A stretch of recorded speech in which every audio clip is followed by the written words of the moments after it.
In just 3 years, I built a £4 million HMO portfolio using the BRRR strategy. Sounds impressive, right? But what most people don't see is everything that went wrong behind the scenes. The missed deals, the planning, the headaches, the refurb issues, and the moments I nearly walked away. I'm not here to sugarcoat it. I'm here to share the real unfiltered lessons I have learned building high-value portfolio fast. What worked, what I'd never do again, and what you must know if you want to scale safely and profitably in today's market. So to get to a position where you've been able to build a £4 million portfolio doesn't happen by magic. How I was able to do this was to build a solid team. So this is from your builders to your architects, to your solicitors, to who you use for your building control works as well, even your lenders. I built a relationship with 2 lenders, which allowed me to be able to fast track getting in and getting out of deals. So this is very critical. And I always say as well, I guess what I've learned through this experience is your team is only as good as you instruct them. You can't be ignorant and feel like I'm hiring an 18 player, so they need to know everything, and they should rightfully know everything, but ultimately you've got to steer them and direct them as to what you want from them. So what I mean by this is you're speaking to an architect, you're trying to maximize the floor space within a property. You need to be able to instruct your architect to say how many rooms you want from this property. It's your architect's job to decide how he positions those rooms in those properties, and with your guidance, well, even potentially guide them around how you want it done, depending on your experience level. But if you're starting out, you obviously want to at least at a surface level know, okay, I know I can get 7 rooms in this property. How it's going to be laid out, that's kind of your expertise. I want you to kind of go away and figure out what the best form of layout we can have in this property. And you can come up with some proposals that I can say yes or no to, and that's where you want to be. Rather than just saying, hey, here's this property, tell me how many rooms I can get in this property. Sometimes architects don't necessarily have the full end understanding of what you want from the property. Are you happy with taking walls out? Are you happy to redesign the whole property in itself to create the space you want? Are you wanting to kind of do some extensions, lot conversions? What is it you're wanting to do value add wise to the property for it to make sense? So this is again what I mean by you have to steer your team. You can't just rely on the team to get to the outcome. You have to give them something to be able to work with. And then from there, they can use their expertise to provide you the best results possible for that. This same problem again can occur using builders. So builders, you obviously are hiring builders who are capable of converting HMOs, but not all builders are the most savvy when it comes to processes and documentation, all that kind of stuff. So again, you want to be on top of your builders to make sure they are clearly understanding of if you're giving them floor plans where maybe you've got furniture layouts happening within your properties, they can understand what's happening in terms of socket locations and what you want doing to your properties as well. So you can tell a builder, hey, building this 6-bedroom HMO, here's a floor plan, here's this, but they might not follow the plans you've sent to them. So you want to make sure you are double checking that the plans you've submitted in terms of expectation is being met and being delivered to. So super important that, again, just because you've got a team who you believe is solid, you don't just lead them to and hope that because they're a solid A team, they can go out there and deliver on it. You don't want to be so trusting on the front end. I remember when I was starting out my projects, I used to go to my sites unannounced. And the reason why I did that is because I wanted to make sure that the team are delivering on what they said they will do, i.e. they've got enough laborers on site doing the work that they're supposed to be doing. And whenever I was going onto site, I would literally just turn up. I've got my own keys. I can get access to the property. I just want to see and test my team, just make sure they are doing the thing they're supposed to be doing and see they're reliable. So we want to make sure that we're not just, again, trusting these team members and thinking they're supposed to do their part and they're going to do their part. We can all be trusting, but sometimes being trusting is overextending yourself and you end up getting stung. So at the beginning, you definitely want to make sure you're keeping an eye on them to make sure they're doing what they're supposed to do. And then over time, you see that them then delivering time and time again without you watching, then you know you've got a team that you can trust and allow them to do what they're good at, which is deliver on the thing you're trying to get them to deliver on, which is in this case, a HMO. So keep that in mind when working with your team. Hire the best people, but also keep an eye on them to make sure they're delivering on what they're supposed to be delivering on. So look, if you want to get into HMOs and you want my help and want to work with me one-to-one to help you deliver on a HMO and help you build high cash flow property, and you at least have 20 to 30,000 pounds, there's a link in the description for you to book a call with myself and the team to see how it can be of help and help you build out your HMO portfolio. So the next thing I want to bring up is personal branding. So personal branding was the biggest leverage I had to allow me to again scale to a £4 million portfolio within 3 years. Because I had a personal brand, I was able to attract deals. So agents start to see me on newspapers locally. They start to see me on social media platforms, sharing my purchases, my projects, and they saw me as a credible buyer. And they thought, well, if I can find this guy more deals who seems to be hungry, he seems to be raising money, he seems to be buying property left, right, center, he can be a great client of ours. I can keep feeding him deals because he's clearly hungry for deals. So having that presence online gave them confidence that I'm a credible buyer and someone that's active in the marketplace and looking to scale in the marketplace. So like who best to have as a client? On the investor side of things, obviously people who my network saw me progress my property journey from when I got educated, see me get my first property to buying several properties, over time gain confidence in my ability to be able to go out there and do the thing I was doing, which is one, to raise capital, two, to provide a return to these investors who were investing in myself. And I was very vocal with documenting me raising capital. It was 50K, 100K from investors. I'd publicly put it out there so people can see that, look, I am truly raising money. People are trusting me in their money. And on top of that, they're getting great returns. So these two things, having a deal flow from my agents and also being able to raise capital from my network, whether it's from my friends, work colleagues that I used to initially start with, and then strangers towards the back end of me doing a few of these deals, people just see my journey and see me progression. They were like, well, Alfred, I've got some money in the bank account. What can I do with you? Like, I see you helping a lot of people with their money. What can I do with the money I've got in my hands? Like, can we look to invest in your project or whatever? I'll lend you some money to do some of these deals. And so again, if I didn't have the personal brand, could I have scaled to £4 million? Probably not, because I'm like, my network didn't have the money I needed. I needed to tap outside of that, which is to start to build some sort of presence, which attracted eyeballs, which then people then took a liking to myself and wanted to do business with me. And that's what allowed me to keep scaling. So again, if you're unfortunate enough and haven't got the money, you have to look at building something that is external to yourself, i.e. gain exposure from people who aren't currently in your network, just to see how valuable you are. The reason why people invest in me is because they just saw everything. I was very transparent. I was very knowledgeable about what I was doing. I was always willing to invest in myself, into my education. I'm always say, like, if you aren't willing to invest in your own education, how can you expect an investor to invest in you? It doesn't make sense. You can't expect an investor to invest. Why would they? Like, you're not even willing to invest money, your own hard-earned money, into yourself. Why should an investor invest their hard-earned money into you?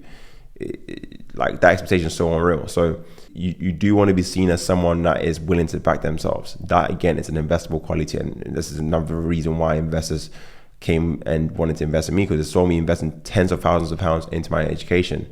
And they're like, this guy is very serious. Who in their right mind spends tens of thousands of pounds acquiring information, right? Only someone that's serious and is dedicated to wanting to achieve this outcome that they want. That shows a level of seriousness, rather than just talking the talk of, I want to get into property, it sounds great, but no real action and no real substance behind what you're saying. So these are things that, again, allowed me to go out there and build this £4 million portfolio. And so if you're wanting to do the same, you want to look at leveraging your personal brand. And of course, if you're lucky and you have money around you, then kudos to you. Obviously, you can go out there and scale. But I would still say get educated on the process, because having money can be one-way disaster to losing it all because you don't know what you're doing and you're not educated on the process.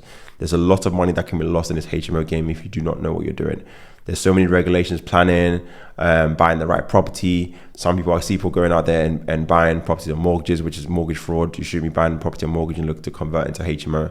You should be getting a bridge loan and then converting onto a long-term product, i.e. the commercial mortgage or a HMO mortgage for your property, then when you're done on the back end. So these are simple things. Even a simple thing like getting a red book valuation, people aren't doing to ensure that their valuation on the back end is solid and they're knowing what they're getting themselves into. And understanding the whole end-to-end process of building a property portfolio that actually provides you income in the back end is not as simple as just buying a house and you've bought a house and that's it. If it was, everyone would be doing it right. So these are all the nuances around the whole entire process. There's a lot to it. And I always encourage people, like, just get educated. Even if you have money, get educated. The worst thing you can do is have money and lose it and then come to me and be like, hey, Alfred, can you help me?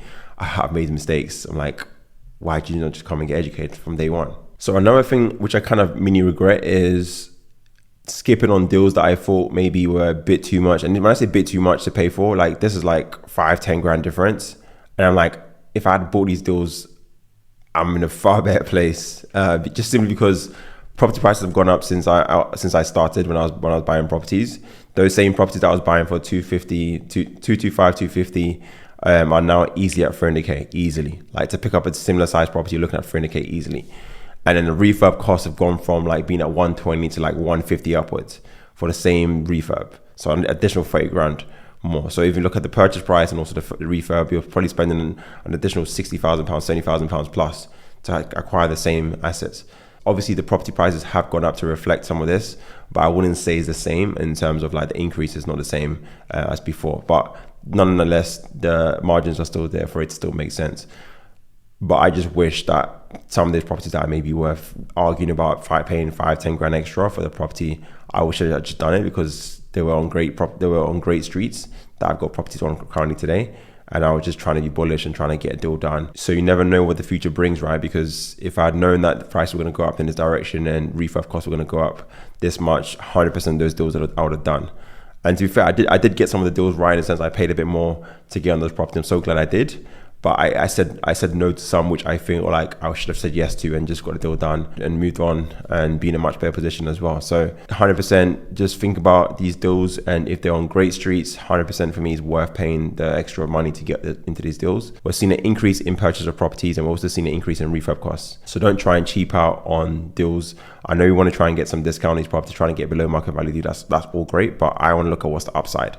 What is the upside in the property? What's the upside in the marketplace for me acquiring this asset? If I'm buying on a great street, can I see the capital appreciate over a long period of time? And if that's there as well, then it's a no-brainer. Why would I not?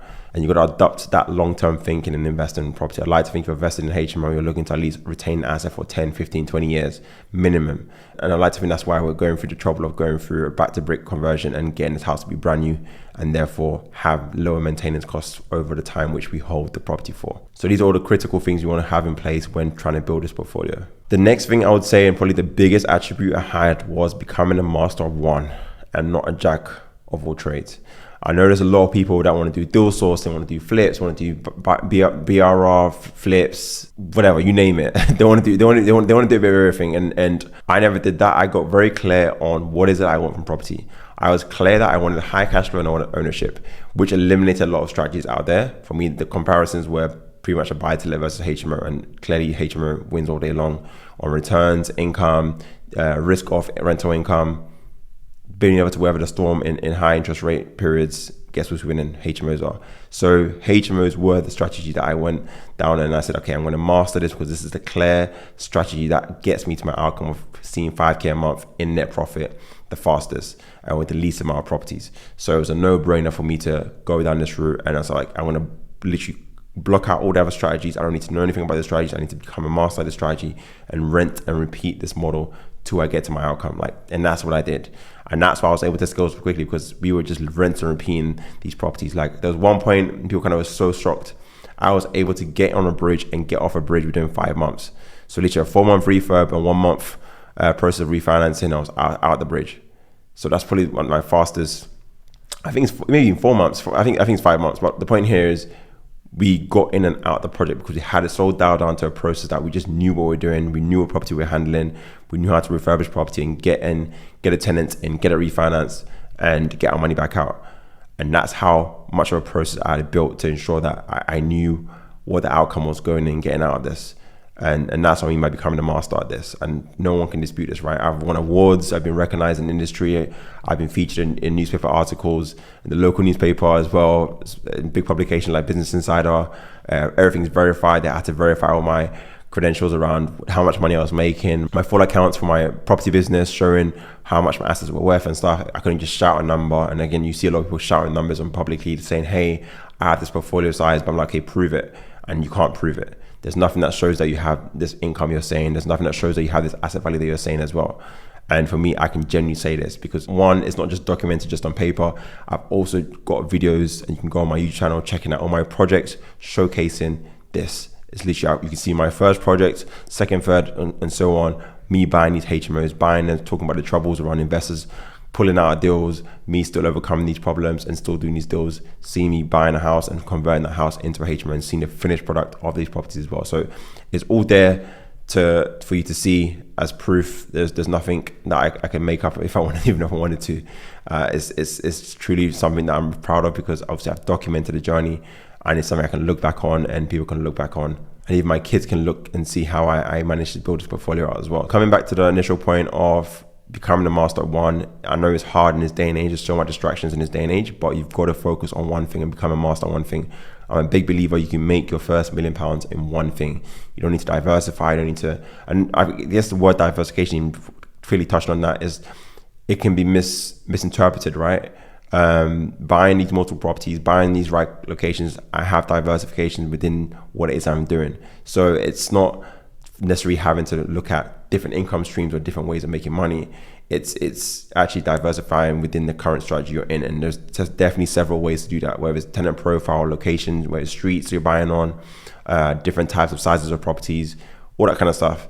These are all ways to diversify even within the HMO strategy. So it's proving the point of I became a real master of one thing. And again, another thing that differentiates me between everybody that's out there is I stuck to one strategy.